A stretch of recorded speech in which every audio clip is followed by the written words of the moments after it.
Hello everyone, welcome to a new video. In this video we have something I bought using Amazon vouchers. They were gifted to me a while ago and I completely forgot that I had them until yesterday.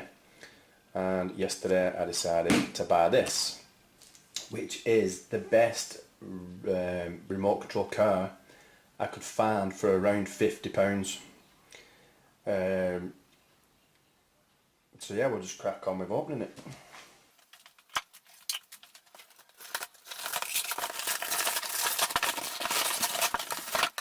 So as you can see, this is the GoStock 1/12 scale remote control car. It has a level of waterproofing, which means you can drive through puddles and things like that. It has an age rating of 14+, but honestly, I mean, there's plenty of kids to be able to use this. And apparently it does 38+ kilometers per hour, which is, at a guess, around about 25 miles an hour. Yeah, so I paid £53 for it. I used £50 worth of vouchers and I just added the £3. What I did was I looked all over Amazon to try and find the best, cheapest radio control car, and the reviews suggest that this is just that. It's supposed to be super fun, super fast, you know, and all that good stuff. So we're just going to open it up.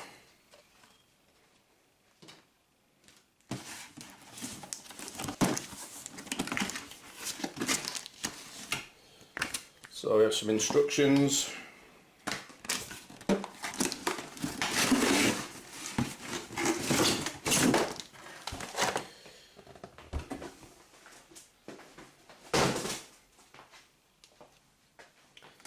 And then we have the car, obviously, which will be no doubt difficult to get out.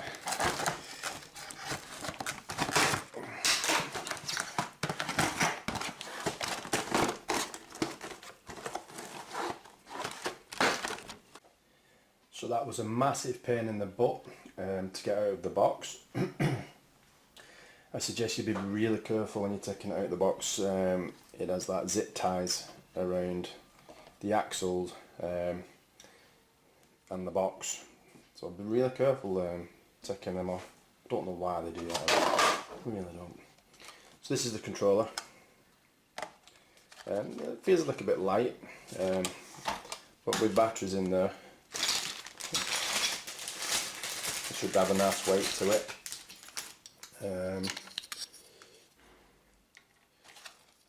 I believe this goes on this side. Just pops out like that. Not a lot of movement, but hopefully it'll be, you know, easy to control. So yeah, this needs some batteries.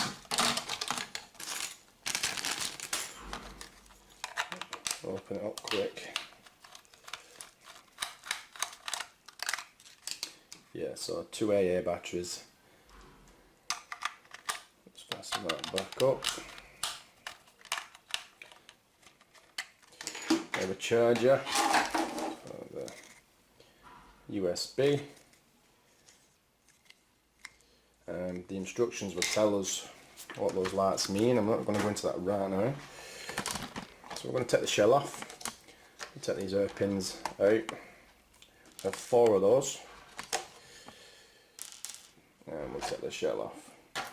Now, a slight downfall is that it looks like all of the parts in this car are made from plastic, which I should imagine will wear down far quicker than you know, metal, aluminium, whatever it is they might use. That's an immediate downfall. It seems to open the battery compartment. We have 4 levers here that I've opened up. Oh. And that just pops off like that. We have our battery that we will plug into here, like so, and then we will charge it up We'll have to refer to the manual to see when it's going to be fully charged, but we'll do that now. Obviously when you put the battery back in, you'll connect it to the car via this connector. That must be our on-off button inside there. Slight pain that, to be honest. I don't know why you won't just have it on the outside of the compartment, but it is what it is. That's where it is.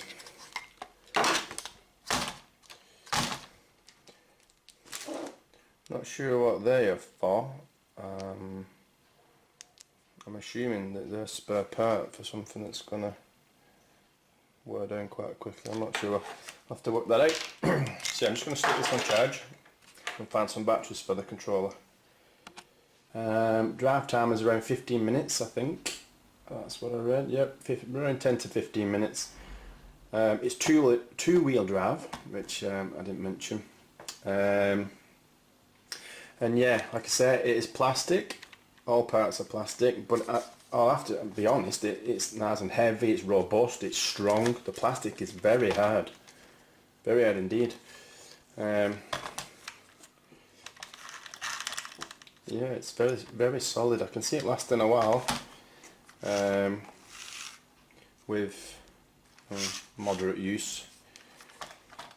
I mean, it says on the box 14 plus, but I've actually got this for my 3-year-old. So yeah, we'll see how he gets on with it. I'm sure he'll have fun. Yeah, we're going to put some batteries in here, and then yeah, once it's charged, we'll put the shell back on. We'll get the battery in, put the shell back on, and we'll take it for a spin and see how fast it actually is. So the battery is charged, and we'll put it back into the compartment, the battery compartment, and put the lid back on and close these up. Now what's really a pain is the on-off button being in there, so when I want to turn it off I have to undo all this and take it off again, which is a bit of a pain, to be honest. And if I remember right, someone on Amazon left a review and said they left this off to make it easy to switch it on and off. I'm not sure that's advisable, but I mean, with the speed that it goes, that battery could probably find its way, you know, out of there. So yeah, that's just another slight gripe. But yeah, it's all fully charged now. We're going to take it outside and give it a spin.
So as you can see, it's pretty wet, and I went through that puddle quite a few times. It does advise you to, you know, dry it off afterwards. But yeah, I went through quite a deep puddle there and it carried on working.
bothered.